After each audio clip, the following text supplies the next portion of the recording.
Good evening, everyone. Last few days have been particularly tough for us as we lost one of India's most fearless brave hearts, first Chief of Defense Services, General Rawat, along with his colleagues in a horrifying chopper crash. And as Prime Minister Modi says, we'll continue the journey which late General Rawat so passionately believed in. Omicron continues to worry us, but God bless us all and remember to mask up and sanitize.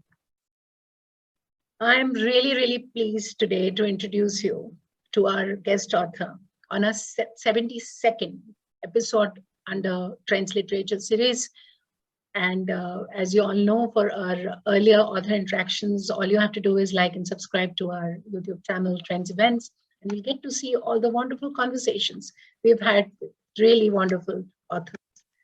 Sonal joins us today from Washington to discuss a very ambitious prose, The House Next to the Factory. It is an extraordinary debut which lays bare the complexities of class and culture. Sonal has a post-graduation, in fact, in creative history from University of East Anglia, UK, and she's also a graduate in economics from our very own Shriram College of Commerce. And her short stories have featured in various renowned publications, and she's been shortlisted also for various prizes. So welcome, Sonal. It is really heartening to have you today with us on our 72nd episode. Thank you, Neeta. Thank you so much. I'm honored to be here.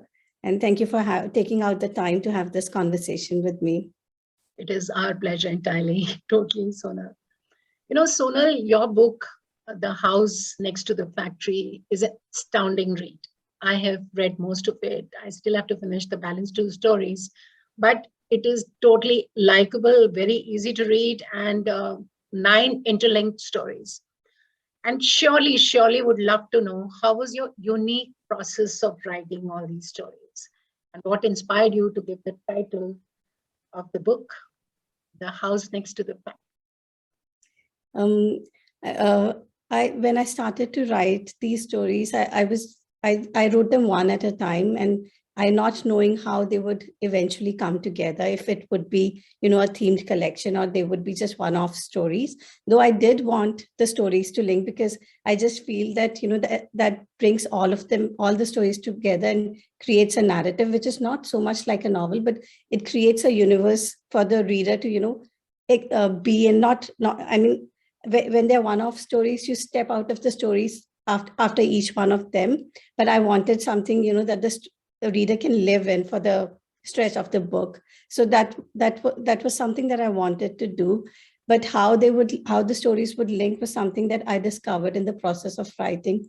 When I was I had written about 3 stories, I sort of started to ask myself if, I should try to find the theme of the book and write the remainder stories to that theme. But somewhere I just felt that it would be a very forced way of, putting the book together. And the readers are very sensitive. They're very discerning. They would be able to look through that, So I just waited for the theme to emerge. So I kept writing the stories as they came to me.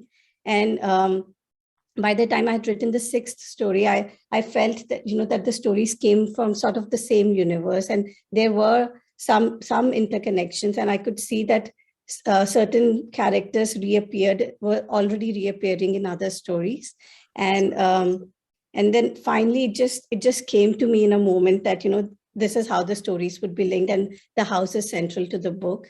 So it was only the last 3 stories that I wrote with this knowledge.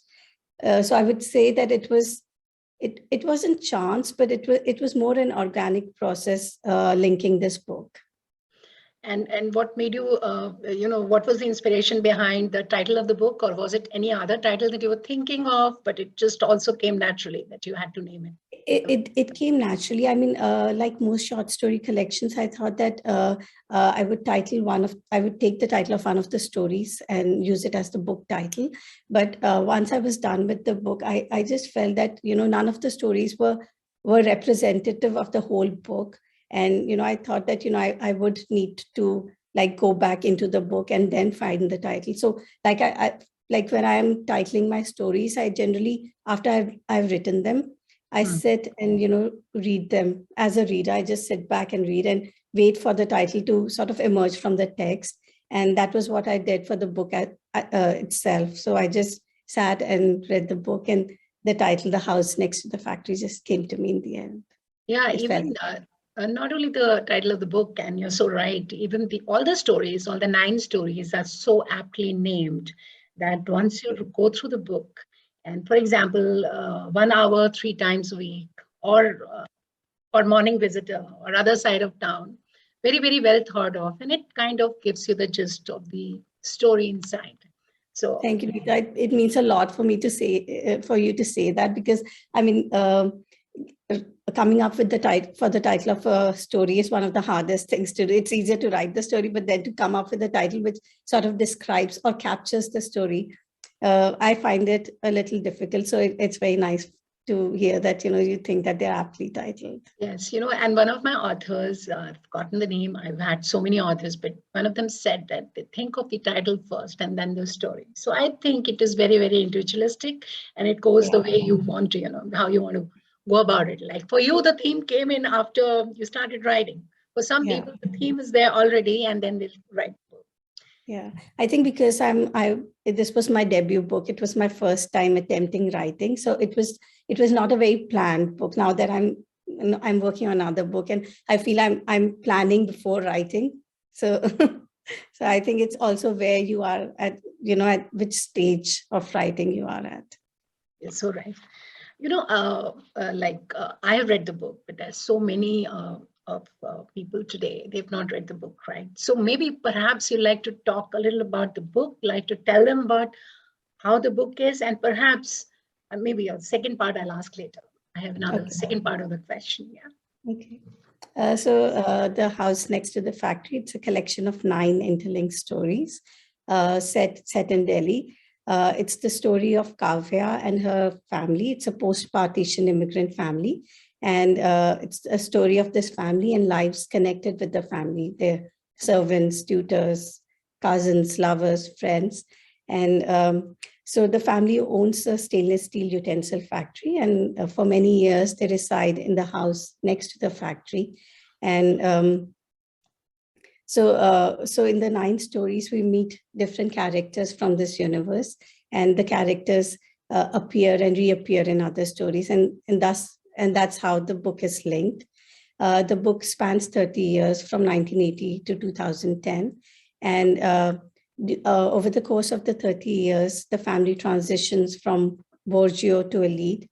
And at the same time, we see a changing India, transitioning India, as it moves away from the Nehruvian principles of socialism that were very much there in the 80s to being a free market economy, which is driven by money and desire and globalization. But at the heart of the book, it's these characters and their personal stories and their journeys that really form the book, and it's about their loneliness, their aspirations, their small-scale ambitions. Lovely. It is definitely a very feel-good and very comforting book, I must tell everyone. And once that you wrote these books and the book got published, so maybe there was something about it, or maybe, would you have written few stories differently in case you get a chance to rewrite? Did you ever think of that?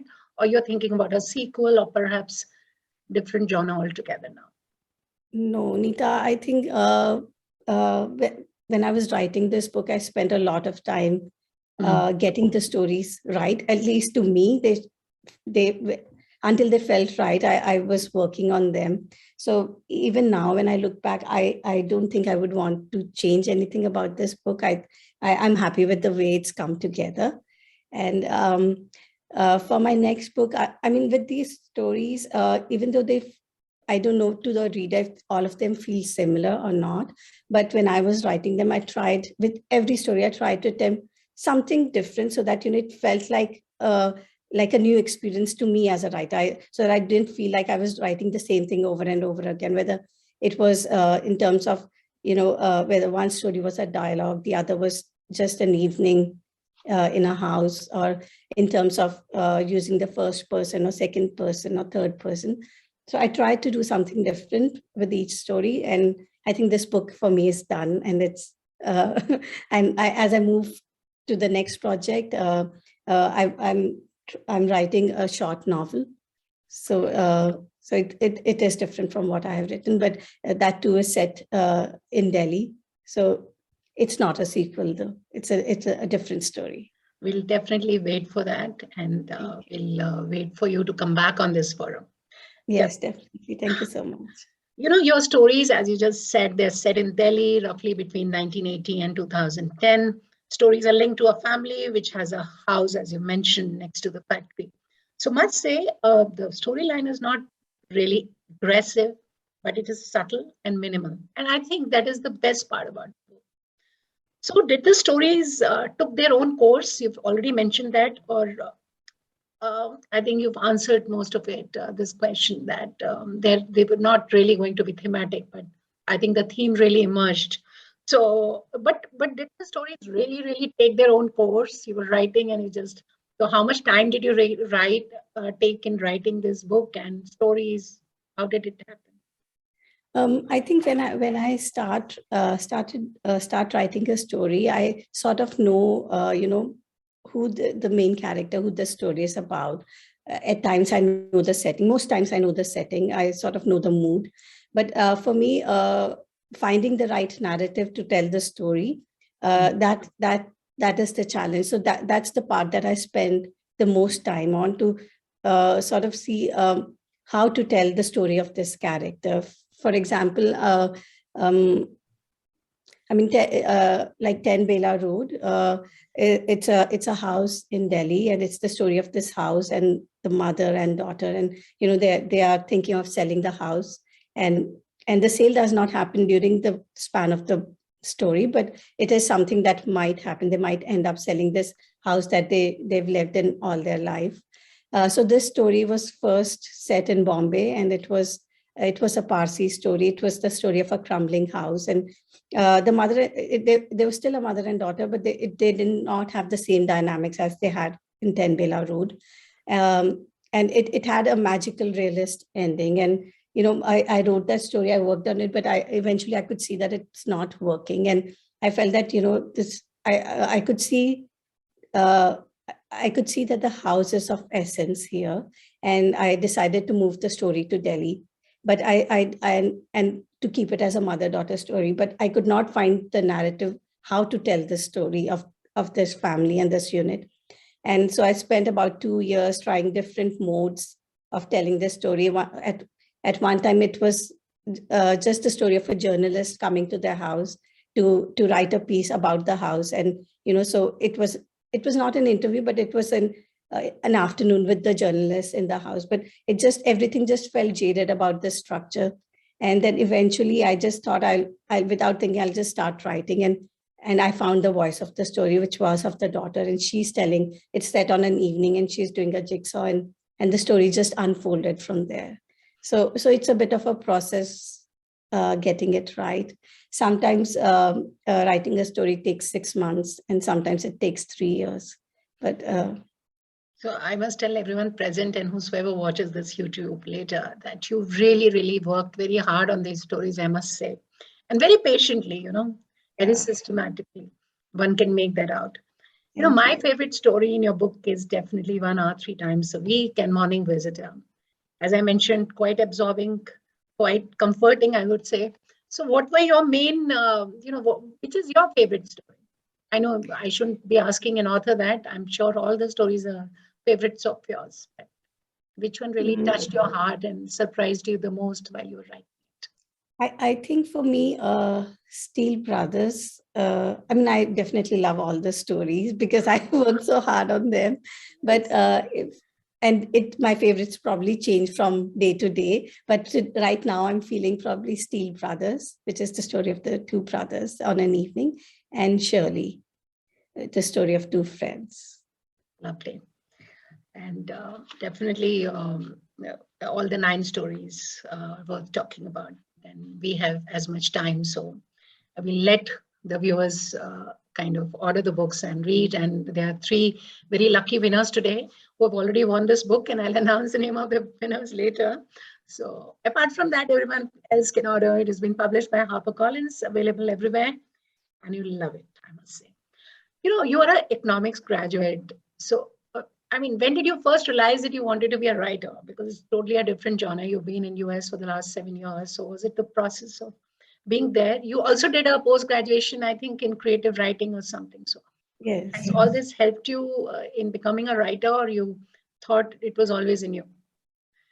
I never knew that, I could be a writer, or I didn't even want, I mean, I didn't think that I could be a writer, or there was no desire to be one. There was no thought process of becoming one. I think it was something that I just chanced upon. And once I started to write, I was, I think, so immersed into it that it was hard to think about being anybody else than a writer.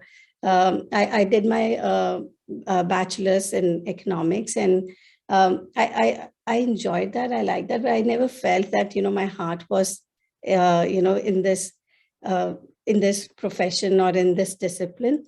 And so I'd always been a reader, but it was when I found I chanced upon Indian literature in English, so Indian writing in English and translations of Indian literature into English. It was then that I just felt a lot of connection with these stories, and I felt I'd never felt so moved by literature as when I read Indian literature, and that drew me in. And I read a lot. I think maybe like 5 to 6 years. That was all I did, and very naturally I started writing. So that is the time you thought, yes, you were ready to be published. I mean, this is your high time, and you should get your book published. And I think it's been taken in by a very good publisher. I think they're the best publisher of the year, right? 2021. Yes. They've been awarded. Yes, I've been very fortunate, getting published with HarperCollins. Yes. And anywhere in the book you got really stuck while you were writing, that you felt that no, beyond this, perhaps you got stuck for a few months and you like to share, because there's so many people in the room who are budding writers also. So did it happen to you, kind of a writing block or something during what you? I never let myself think of a writing block. I just feel that it does not exist. I mean, but there were so many times that I, got stuck or felt that I could not see my way forward. And it especially happened in the story Shirley. It is the longest story in the book, and took me 3 years to get it around 30 pages, I think. Yeah. Probably yes. 25, 30 pages. And it's a story which is set in 2 different times. It's set in the present in Norwich, England, and it's set in the past at the same time in Delhi. So it was kind of balancing both these threads in the book, in the story, that took a lot of time. I think the very initial drafts, it was only set in Delhi, and there was just like just the ending, like an epilogue. It was the story moves to Norwich, but I just felt that it would be better if both the parts of the story were balanced. So I had to recreate the story in Norwich and then sort of use the thread in Delhi, and that took a lot of time. Lovely to know the processes. It really helps. And anything else that you'd like to talk about the book before I really move on to my interactive round? We have around 3 to 4 questions people like to ask you. I think I'm ready for the questions. We've talked a fair bit about the book. I'd like to invite Mr. Vijay Shankar. He's an advocate, and he wanted to ask you a question directly. Yes. Anybody else who would like to ask? We have already got the names of the winners, but you can always kind of write in the chat and we'll take it up. Yes. Good evening, ma'am. Congratulations on your book. Thank you so much, Mr. Shankar.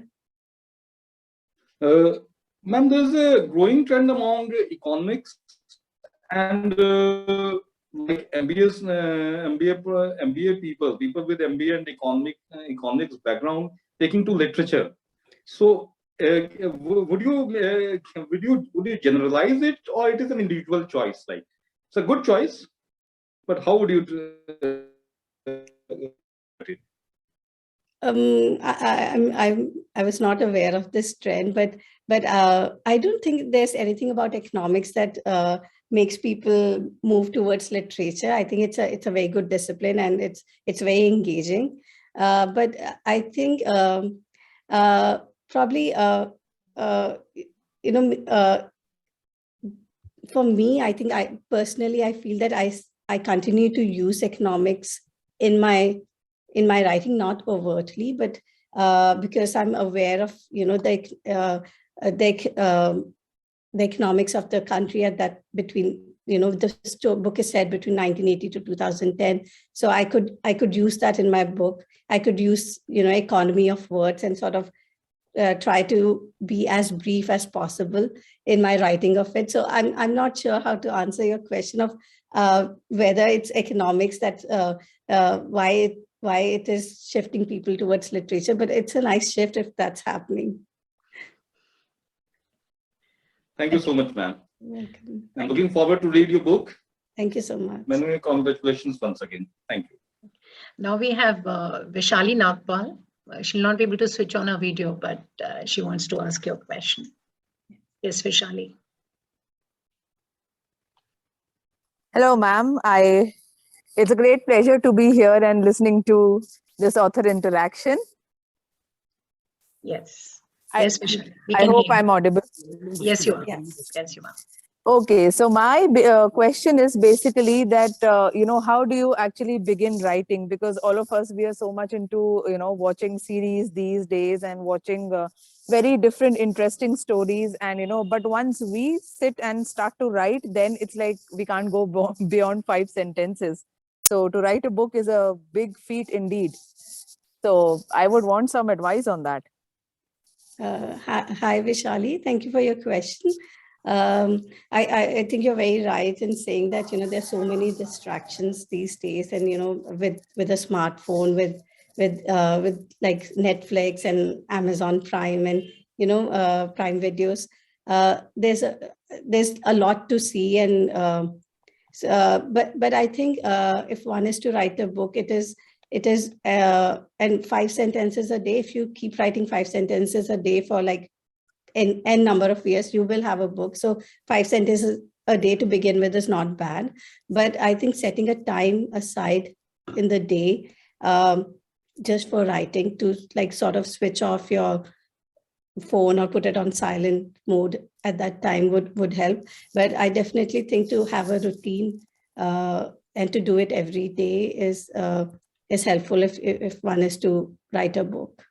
I mean, for me, the morning hours when, before the house wakes up is a good time to write. Sure, we'll try doing that. Thank you for your advice. You're welcome. I think one of the questions that you missed out, Vishali, which you sent me, was that how did you get the idea for the book? That was your first part of the question. Yes. Sonal, she wanted to know, how did you get the idea? I think when I started to write, I wanted to write a book, and as I was discussing with Neeta, I did it one story at a time. And so for me, the challenge was to come up with the idea for each story. And I think it's once you have a nugget of an idea, you just need to build and build and build until it becomes a world. And then just take it from that nugget of an idea. Okay, great. Next we have Dia. She wanted to ask you a question. Dia.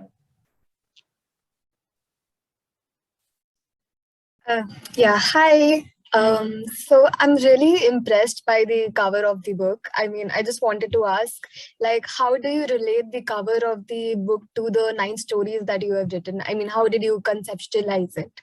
This is the cover.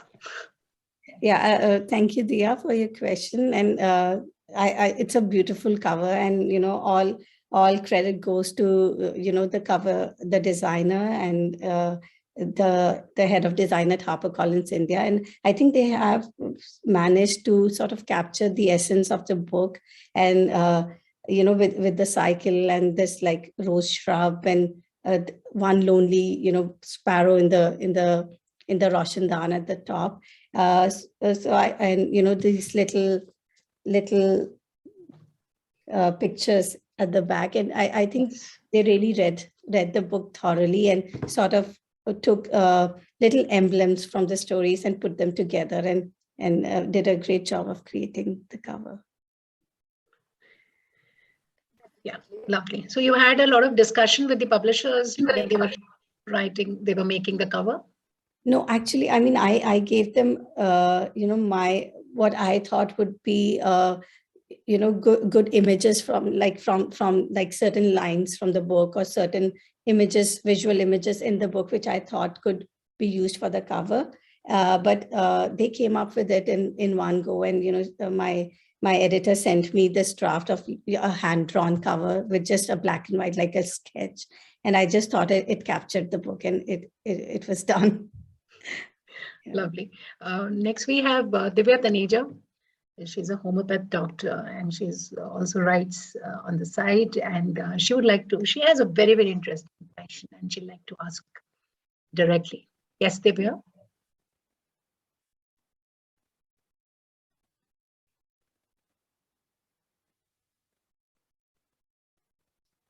Yes, Divya, please. Yeah. Hi. Yeah, hi. Hi, Divya. My question is how challenging is it when you are trying to package your emotions into a short story as compared to a novel? And given a choice out of these stories, which one would you like to convert it into a novel? Yes. Good question. A very interesting question. How difficult it is to pack emotions into a story. I mean, I feel that when I'm writing a story, I feel connected to it, but also removed from it. Like I disconnect emotionally from the story so that, I don't want to color. I want the story to be about the emotions of these characters and, of what they are feeling and not what I am feeling for them. So as much as possible, I try to, so that, I want to be dispassionate as a writer, so as to create a clean slate for the characters' emotions to sort of come out on the page. And if I were to convert one of the stories into a novel, I think I would pick either Morning Visitor or probably Shirley. Okay. I think both of these stories have more breadth, especially Shirley has more breadth to sort of cover a whole book. Okay, that's great. Would love to read them again to understand. Thank you so much. Thank you. Thank you, Divya, for taking out time. She was on the way back from her office. So Alita says that, does Sonal have any rituals to follow before writing? She's written on the chat box. Yes. I mean, as I said, I write in the mornings. So I get up, I make myself a cup of tea, I come down to my study, I drink the tea and, sort of just like get into that zone. And once I'm done with the cup, I just sit and start writing. And I do that for like 2 or 3 hours in the morning. And that's my routine. And once that's done, I just feel it's a good day. And, I've written my bit and no one can, however the day goes, no one can take that away from me now. Lovely. And one of the questions from Babita is, which is written in the chat directly to me, that I know you've been getting all positive reviews on the book, and it's plenty of them in Amazon. But tell me, I mean, if ever there is a negative review, how do you process and deal with it? I think it's a little hard, like with anything, just being criticized or saying, like if somebody comes up to you and says something negative, I mean, you are a little heartbroken about it, but I think as a writer or even as a person, you just need to take it in your stride. And especially with literature and art, it is so subjective that you cannot expect everyone to like it. And it is not every book is to everyone's taste. Someone will like it a lot. Someone will find it, will not connect with it. So I think as a writer, one has to be prepared for that. If you put your work out there, some people will definitely not like it. Hopefully some will like it. You know how social media nowadays is that you have to be ready and strong once you're putting out anything in the public. Yes. You can wish for the good reviews and they're there. I mean, plenty, but sometimes it happens. So you have to take it in your stride. So, right. Yeah. So so we are now finished with our questions. So anything that you would like to tell our viewers, anything last word on your book before last we word on the book is do read it. I wrote it with a lot of love and care, and I hope that people will go out and buy the book and they will read it and enjoy it. And if they don't, then maybe they'll buy another book and enjoy that book. Thank you so much for joining in from Washington so early in the morning. I know it is quite early, and it's been a wonderful experience talking to you. And we will like to wish, and I'll take that, wishes from everybody for you. That has been really enriching, and all the best for the book. And lovely discussing the book with you. Thank you, Neeta. It was my pleasure, speaking with you and answering all these wonderful questions, thought-provoking questions. Thank you. Thank you, HarperCollins, for sponsoring the books. And I must announce the name of the winners. We got wonderful questions, but we had to select 3. So it is Divya Taneja and Vishali Nagpal and Veesh Shankar. So these 3 will get wonderful book of yours. We can't get it signed by you. You're in Washington, but they get the books nonetheless. Thank you. And just a reminder, do subscribe to Trends Events and you'll find the recording